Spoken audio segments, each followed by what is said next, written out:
Parametric equation of cycloid. Cycloid is a plane curve traced by a fixed point P on the circumference of a circle when the curve rolls along a straight line. यो भयो साइक्लोइडको definition. So मैले यहाँ cycloid बनाएको छु and एउटा circle छ जसको radius ए छ एन्ड यो इन्स्ट्यान्टमा टी भनेको यसको एंगल अफ रोटेसन हो एन्ड यो भनेको पी पोइन्ट भयो एक्स कमा वाई भयो र हामी यसको प्यारामेट्रिक इक्वेसन फाइन्ड गर्न गइरहेका छौँ र यो चाहिँ मोस्ट इम्पोर्टेन्ट क्वेसन हो र अहिलेसम्म भएको एक्जाममा सायद यो क्वेसन छुटेको छैन. एन्ड सो थोरै ल्याङ्ग्वेज लेखौँ. Let a be the radius of a circle which rolls in a straight line in positive x direction as shown in figure.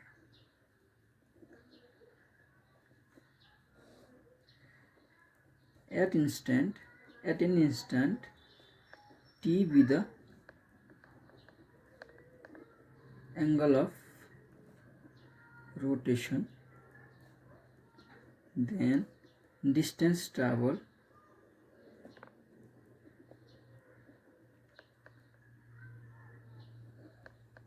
by the circle is के हो यसमा डिस्टेन्स ट्राभल भनेको OT हो. So OT is equal to a into t हुन्छ किनकि हामीले थाहा छ angle theta is equal to के हुन्छ एस बाई आर हुन्छ. त्यहाँ एस भनेको थियो डिस्टेन्स ट्राभल थियो, आर भनेको रेडियस हो, थीटा भनेको एंगल भयो. सो यो केसमा के हो थीटा भनेको टी छ इज इक्वल टू एस भनेको हाम्रो फाइन्ड गर्नु छ, आर भनेको ए छ. So s is equal to के भयो एटी भयो, डिस्टेन्स ट्राभल भनेको एटी भयो. Now consider a new axis x dash o dash y dash. पहिलाको एक्सिस कुन थियो एक्स ओ वाई थियो. अब नयाँ एक्सिस कन्सिडर गरौँ x dash o dash y dash. So where origin o dash is a center of the circle जसको coordinate कति छ एटी कमा ए छ.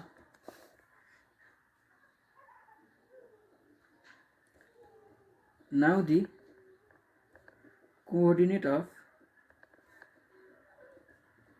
पी इज के हुन्छ एक्स इक्वल टू के हुन्छ एक्स ड्यास प्लस एटी हुन्छ एन्ड वाई इक्वल टू के हुन्छ वाई ड्यास प्लस ए हुन्छ. सो यो फिगरबाट एक्स ड्यास भनेको के हो यो भनेको के हुन्छ ए कस थीटा हुन्छ. सो ए कस अब थीटा भनेको के हुन्छ यो यति पुरै भनेको कति छ यो पुरै भनेको कति छ 3π/2 माइनस टी भनेको के हुने भयो यो थीटा हुने भयो. सो यो भनेको cos 3π/2 माइनस थीटा भनेको फेरि के हुन्छ माइनस साइन थीटा हुन्छ. So minus A sine T भयो र वाई ड्यास भनेको के हुन्छ ए साइन थीटा हुन्छ. सो यो भनेको A sine 3π/2 minus T equal to minus A cos T भयो. नाउ यो भ्यालुलाई यसमा लगाएर पुट गरौँ X equal to minus A sine T plus A T. So A common लिंक T minus sine T. Also Y भनेको के हुन्छ वाई ड्यास भनेको minus A cos T plus A. So यो भनेको ए कमन लिंक 1 माइनस कस टी. र यो दुवै इक्वेसन नै रिक्वायर्ड प्यारामेट्रिक इक्वेसन हो in case of cycloid. So एकदम इजी छ यो क्वेसन र यो सधैँ सोध्ने क्वेसन पनि हो.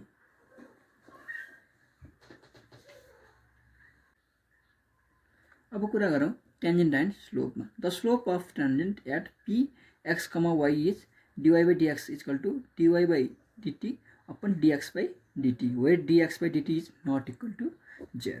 For horizontal tangent to the curve भनेको के हुन्छ dy by dt is equal to 0 हुन्छ र vertical tangent को केसमा के हुन्छ dx by dt is equal to 0 हुन्छ. यो पनि इम्पोर्टेन्ट छ. होरिजोन्टल को केसमा चाहिँ dy by dt 0 हुन्छ र vertical केसमा चाहिँ dx by dt 0 हुन्छ. अब कुरा गरौँ arc length of Cartesian curve को बारेमा. ds is equal to के हुन्छ a to b under root dx by dt square plus dy by dt square dt हुन्छ. And surface of solid revolution for revolution about x axis or polar axis को रूपमा revolve गर्दाखेरि area भनेको के हुन्छ surface area भनेको के हुन्छ a equal to a to integration a to b 2 pi y ds हुन्छ. a to b 2 pi y under root ds भनेको फेरि के हुन्छ dx by dt को square plus dy by dt को स्क्वायर dt हुन्छ, वेयर y भनेको के हुन्छ gt हुन्छ.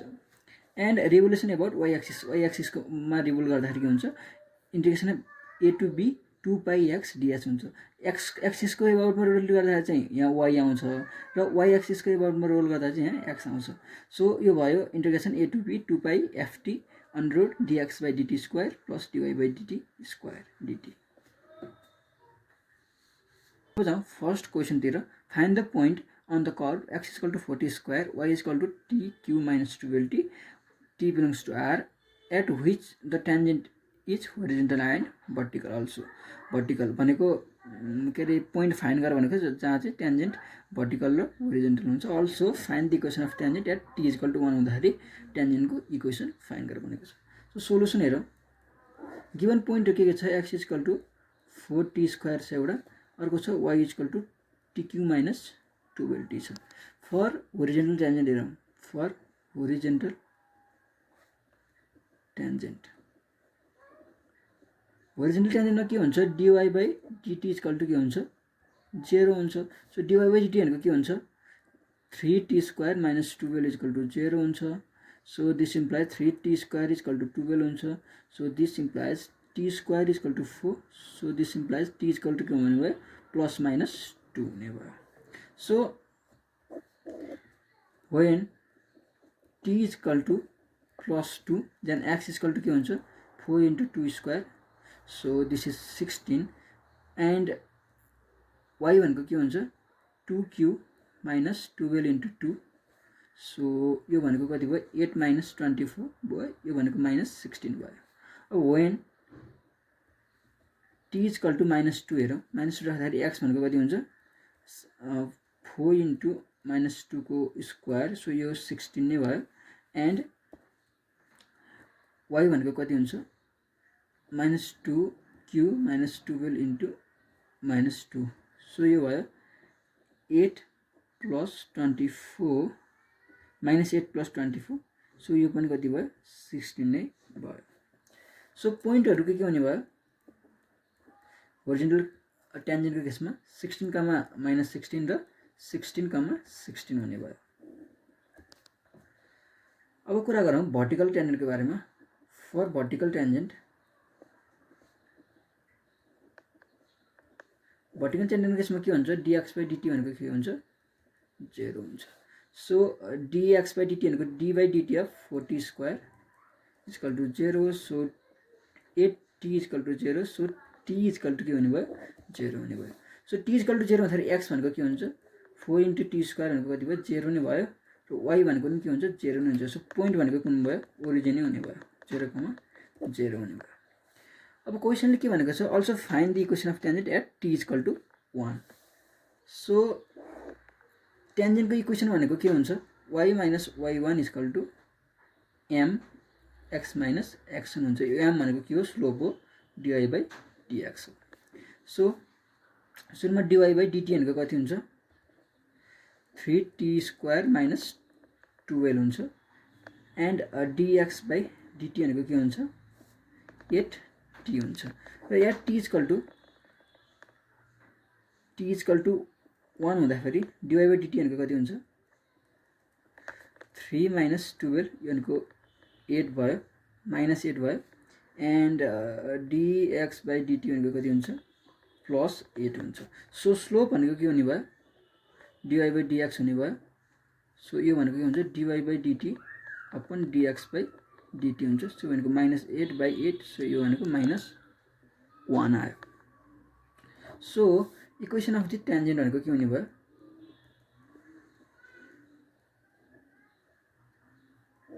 अब x1 र y1 पनि निकालौँ।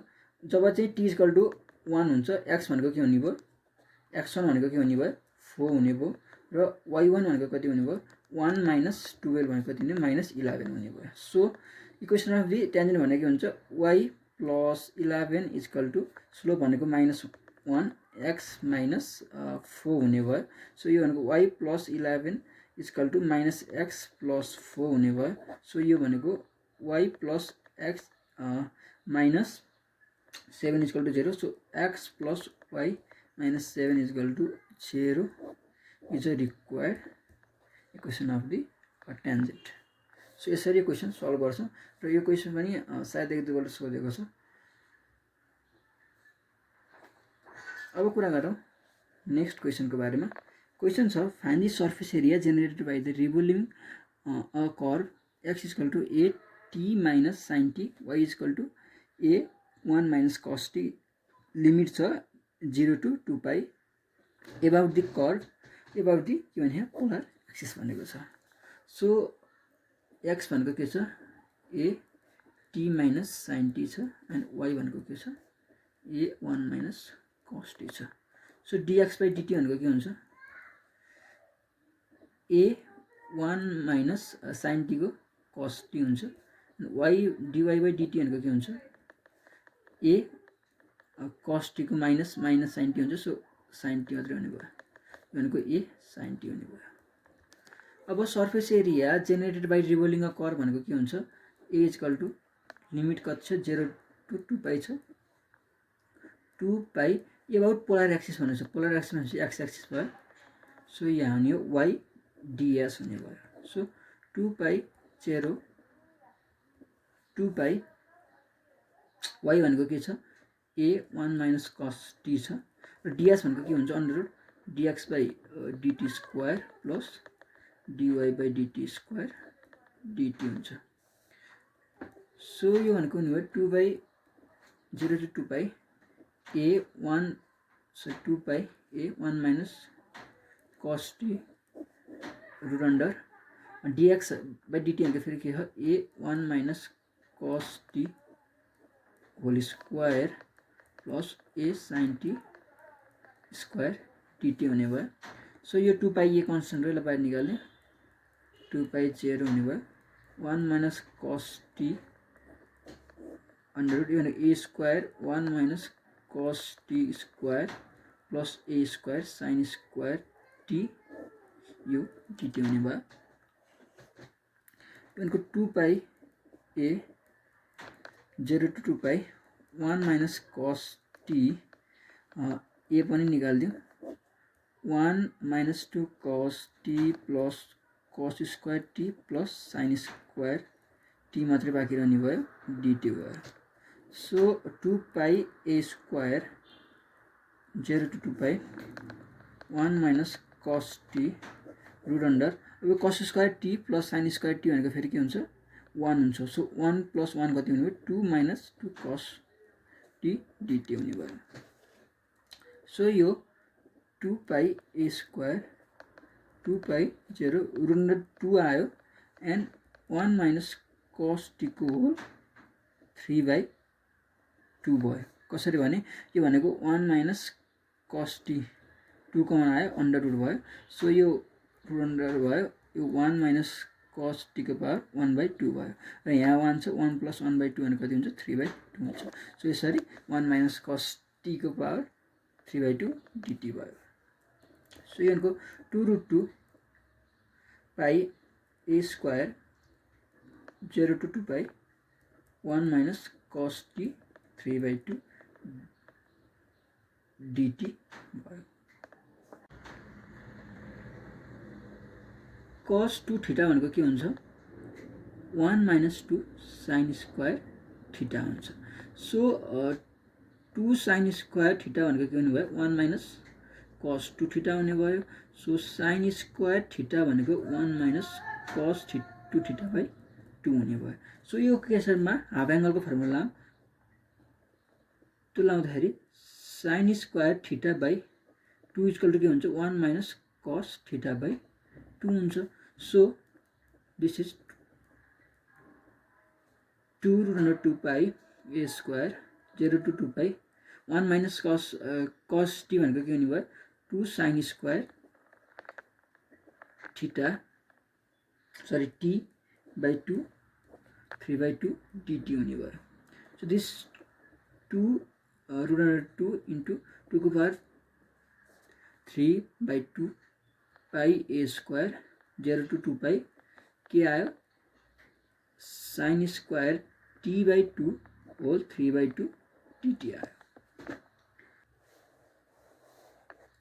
So this is 8 pi A square 0 to 2 pi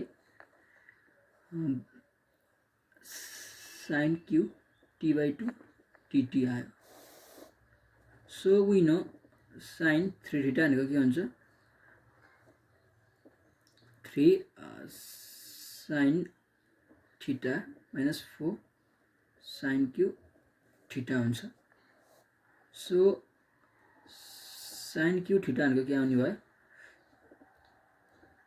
3 sin theta minus sin 3 theta upon 4 आउने भयो।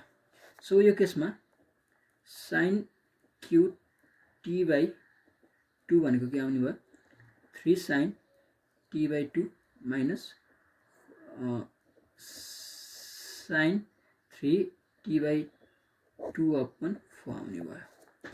So 8 pi A square by 4 0 to 2 pi this is 3 sin t by 2 minus sin 3 t by 2 dt आउने भयो। So this is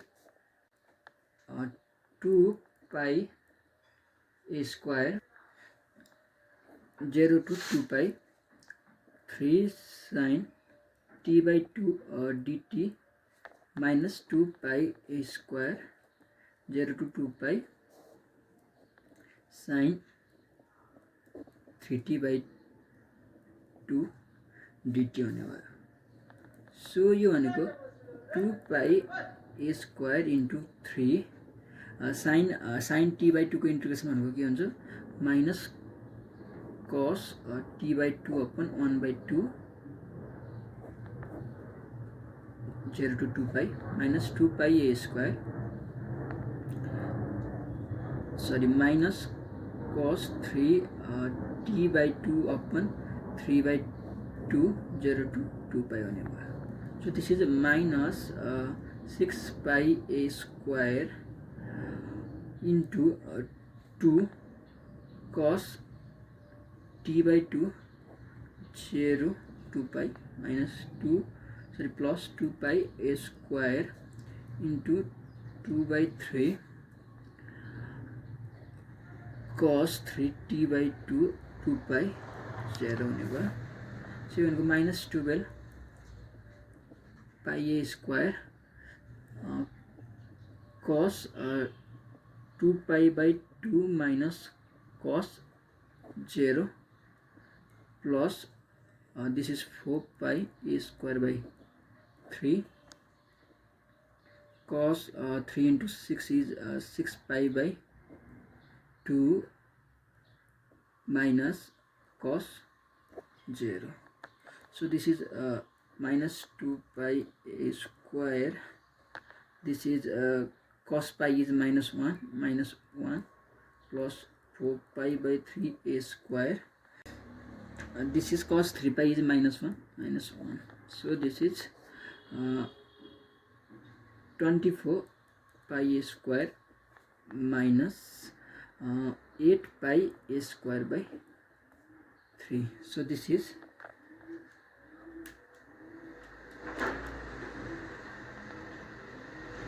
64 by 3 pi a square unit is our required answer. First of all, important question हो, prove that the surface area of the sphere of radius a is 4 pi a square हुन्छ भनेर prove गर्न सोध्छ। So यो question पनि धेरैपल्ट सोधेको छ।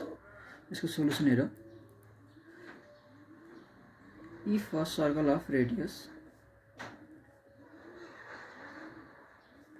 A is revolved about x-axis, a spherical surface is formed. जब चाहिँ यो सर्कल अफ जब ए रेडियस भएको सर्कल चाहिँ एक्स एक्सिसमा चाहिँ रिभल्भ गरिन्छ त्यहाँदेखि त्यसपछि चाहिँ एउटा स्पेसिकल सर्फेस फर्म हुन्छ र हामीलाई थाहा छ सर्कलको इक्वेसन भनेको के हुन्छ x square plus y square equal to a square हुन्छ र प्यारामेट्रिक फर्ममा एक्स भनेको के हुन्छ ए कस टी हुन्छ र वाई भनेको के हुन्छ ए साइन टी हुन्छ सो डिएक्स बाई डिटी भनेको के हुने भयो माइनस ए साइन टी हुने भयो अनि डिवाई बाई डिटी भनेको के हुने भयो ए कस टी हुने भयो सो अब सर्फेस एरिया भनेको के छ सर्फेस एरिया भनेको के हुन्छ 2 पाई वाई डिएस हुन्छ 0 टु पाई के भनेको छ एबाउट एक्स एक्सिसमा एक्स एक्सिसमा चाहिँ रिभोल्भ गर्नु भनेको छ सो 0 टु 2 पाईसम्म हुन्छ लिमिट चाहिँ सो 0 टु 2 पाई वाई भनेको फेरि के हुन्छ A sine T under root DS भनेको के हुन्छ DX by DT square plus DY by DT square DT भयो सो यो भनेको 2 पाई ए बाहिर आयो 0 to 2 pi sine T under root DX by DT भनेको के छ माइनस ए साइन टी छ so A square sine square T हुने भयो प्लस यो A square cos square T हुने भयो T so this is 2 pi A 0 to pi sine T A square common आयो सो बाहिर आयो ए भयो and sine square T plus cos square T भनेको फेरि 1 हो सो अन्डर रुट 1 टी भयो so this is 2 pi A square 0 to pi sine T DT भयो so it is 2 pi A square 0 to pi sine T DT भयो sine टीको integration के हुन्छ कस टी हुन्छ तर माइनसमा so 2 pi A square minus cos t 0 to pi भयो सो यो 2 पाई ए स्क्वायर माइनस भयो and cos pi minus cos के भयो 0 भयो सो माइनस 2 पाई ए स्क्वायर कस पाई भनेको माइनस 1 कस 0 भनेको 1 so this is 4 pi A square भयो so जुन हामीलाई प्रुभ गर भनेको थियो सो यो प्यारामेट्रिक क्वेसनबाट सोध्न सक्ने क्वेसन भनेको यही हो र यस्तै टाइपको